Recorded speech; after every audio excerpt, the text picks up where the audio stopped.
आज हम कक्षा 9 के स्थिति में से कबीर के शब्द समझेंगे। उससे पहले कबीर के जीवन से कुछ अंश समझते हैं। कबीर के जीवन परिचय।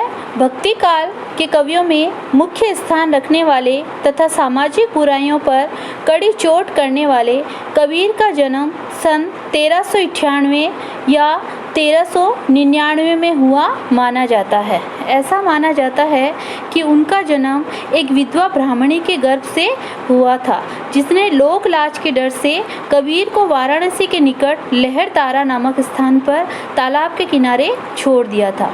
उसी रास्ते से गुजरने वाले निसंतान जुलाहा दंपति नीरू और नीमा ने उस बालक को देखा और उठा लिया। उन्होंने कबीर का पालन पोषण किया। कबीर ने कोई औपचारिक शिक्षा ग्रहण नहीं की थी, यानी वो विद्यालय नहीं गए थे, वो अनपढ़ थे।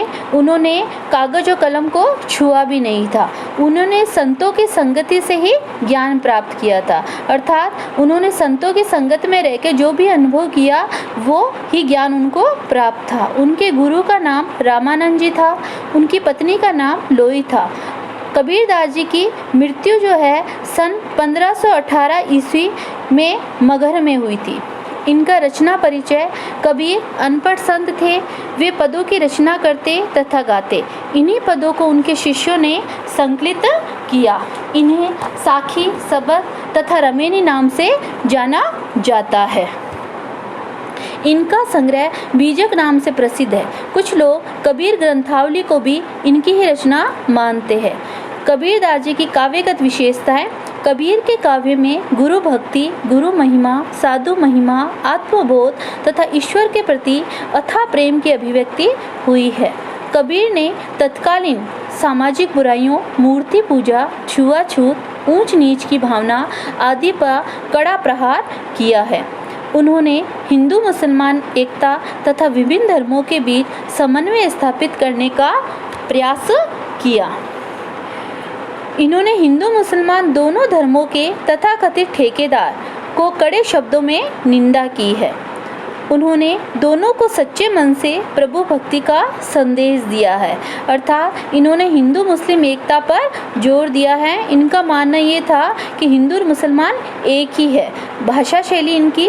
कबीर ने अपने काव्य में ब्रज, अवधी, पंजाबी, राजस्थानी, अरबी, फारसी आदि शब्दों का प्रयोग किया। कुछ विद्वान उनकी भाषा को सतुकुड़ी या पंचमेल खिचड़ी भी कहते हैं, जिसमें रामचंद्र शुक्ल जो है उन्होंने इनकी भाषा को सतुकुड़ी नाम दिया है। पंचमेल खिचड़ी इसलिए कहते हैं क्योंकि इनकी भाषा में पूर्वी हिंदी, राजस्थानी, पंजाबी, ब्रज और अवधी के शब्द मिलते हैं, इसलिए इसको पंचमेल खिचड़ी भी कहते हैं। इनकी भाषा में अक्खड़पन है। साहित्यकार हजारी प्रसाद द्विवेदी ने उन्हें भाषा का डिक्टेटर कहा है। उन्होंने दोहों तथा पदों की रचना की है, जिसमें रूपक, उपमा, अनुप्रास, यमक, विरोधाभास आदि अलंकारों का सुंदर प्रयोग है। अब हम कबीर के शब्द पढ़ेंगे। इससे पहले हमने साखियाँ पढ़ी थी, तो अब ये सेकंड पार्ट में हम शब्द को समझेंगे। मोको कहाँ ढूंढे बंदे। मोको यानी मुझे, कहाँ ढूंढे बंदे यानी जो ईश्वर है वो मनुष्य से कहता है, बंदे यानी मनुष्य से, मैं तो तेरे पास में। नाम है देवल। देवल होता है मंदिर, मस्जिद। ना काबे। काबे होता है हिंदुओं का पवित्र, मुसलमानों का पवित्र स्थान। कैलाश हिंदुओं का पवित्र स्थान। ना तो कोने क्रियाक्रम में। कोने क्रियाक्रम यानी अनुष्ठान, यज्ञ और नहीं योग। योग यानी योग साधना। वैराग यानी संन्यास में। खोजी हो तो तुरंते। तुरंत यानी तुरंत। मिली हो यानी मिल जाता हूँ। पल भर यानी क्षण भर की तलाश में यानी खोज में। कहे कबीर सुनो भई साधो, सब श्वासों की सांस में यानी प्रत्येक व्यक्ति की सांसों में। तो हम अब इसके जो शब्दार्थ है वो समझते हैं। मोको मुझको, बंदे मनुष्य, देवल देवालय जिसे मंदिर भी कहते हैं, काबा मुसलमानों का तीर्थ स्थान है, कैलाश पर्वत जहाँ भगवान शिव का वास होता है जो हिंदुओं का तीर्थ स्थल है, कोने यानी किसी क्रियाक्रम मनुष्य द्वारा ईश्वर की प्राप्ति के लिए जितने भी भारी आडंबर किए जाते हैं, ठीक है, जैसे अनुष्ठान है, ठीक है, यज्ञ है, वो सारे जो है क्रियाक्रम कहलाते हैं। योग यानी योग साधना, वैराग्य, तुरंत, मिली हो मिलेंगे, और तलाश यानी खोज। भावार्थ है, मनुष्य जीवन भर ईश्वर को पाने का उपाय करता है तथा नाना प्रकार की क्रियाएं करता है, जैसे मंदिर में जाता है, तिलक लगाता है, भजन कीर्तन करता है, भगवा पहनता है, यज्ञ अनुष्ठान करता है। ये सारी क्रियाएं वो किस लिए करता है? ताकि ईश्वर को पा सके, पर उसे प्रभु के दर्शन नहीं होते। इसी संबंध में स्वयं निराकार जो पर ब्रह्म है यानी ईश्वर है, वो मनुष्य से कहते हैं कि हे मनुष्य, तूने मुझे कहाँ खोजा? मैं तो तुम्हारे पास में ही हूँ। मैं किसी मंदिर, मस्जिद या देवालय में नहीं रहता हूँ, न ही किसी तीर्थ स्थान पर। मैं किसी आडंबर युक्त क्रियाओं से भी नहीं मिल सकता हूँ, यानी ये क्रियाक्रम, ये जो अनुष्ठान होते हैं, उनको करने से भी मैं नहीं मिल सकता। जो मुझे सच्चे मन से खोजता है उसे मैं पल भर में ही मिल सकता हूँ, क्योंकि मैं तो हर प्राणी की प्रत्येक सांस में मौजूद हूँ। मुझे खोजना है तो अपने मन में खोज लो। यहाँ पर कबीरदास जी ये कहते हैं कि हम जो है मोह माया में डूबे हुए, सांसारिकता में डूबे हुए जो है आडंबर का दिखावा करते हुए ईश्वर को प्रत्येक जगह ढूंढने का प्रयास करते हैं, पर ईश्वर कबीरदास जी के अनुसार क्या है? हमारे सांसों में निवास करता है, वो घट घट में व्याप्त है। उसे हमारे भीतर ही हमें खोजने का प्रयास करना चाहिए। आगे है, संतो भाई आई ज्ञान की आंधी रे, भ्रम की टाटी सबे उड़ानी, माया रहे न बांधी, हित चित की दुवे बुनी गिरानी, मोह बलिंडा टूटा, तृष्णा छानी, परी घर ऊपरी, कुबुद्धि का भांडा फूटा। जोग जुक्ति करी संतो बांधी, निर्चु चुए न पानी, कूड़ कपट काया का निक्स्या, हरि की गति सब जानी। आंधी पीछे जो जल बूठा, प्रेम हरिजन भीना, कहे कबीर भान के प्रगटे, उदित भया तक खीना।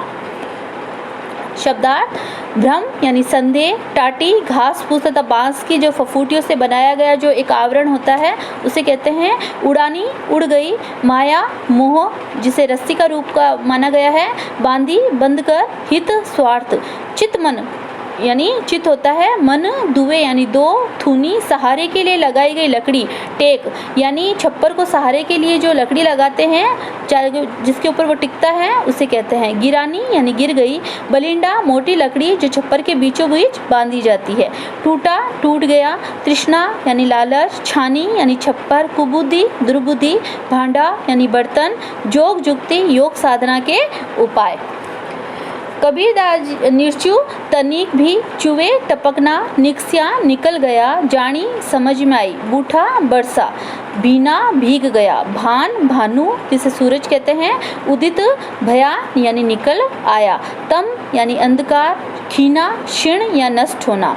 भावार्थ, कबीरदास जी कहते हैं कि ज्ञान का महत्व प्रतिपादित करते हुए कहा गया है कि हे संतो, ज्ञान की आंधी आ गई है, उसके प्रभावों से भ्रम का जो आवरण है, जो पर्दा है वो उड़ गया है, वह माया की रस्सी से बांधा नहीं जा सकता, स्वार्थ के खंभे तथा मोह की बल्लियां टूट गई है, तृष्णा का छप्पर गिरने से कुबुद्धि के सभी बर्तन टूट गए हैं, यानी लालच जब खत्म हो जाता है तो सारे भीतर के जो विकार है वो समाप्त हो जाते हैं। संतों ने योग साधना के उपाय से नए मजबूत छप्पर को बनाया है जिससे तने भी पानी नहीं टपकता है, यानी ज्ञान का प्रकाश होने पर अंधकार समाप्त हो जाता है और सारे विषय विकार समाप्त हो जाते हैं। संतों ने जब प्रभु का मर्म जान लिया तो उनका शरीर निष्कपट हो गया। इस ज्ञान रूपी आंधी के फलस्वरूप प्रभु भक्ति ही जो वर्षा हुई उसमें हरि के प्रेम ने सभी भीग गए, यानी भक्त का मन जो है सरोवर हो गया, ईश्वर के ओर से क्या हो गया, डूब गया, भक्ति में पूरी तरह से आसक्त हो गया।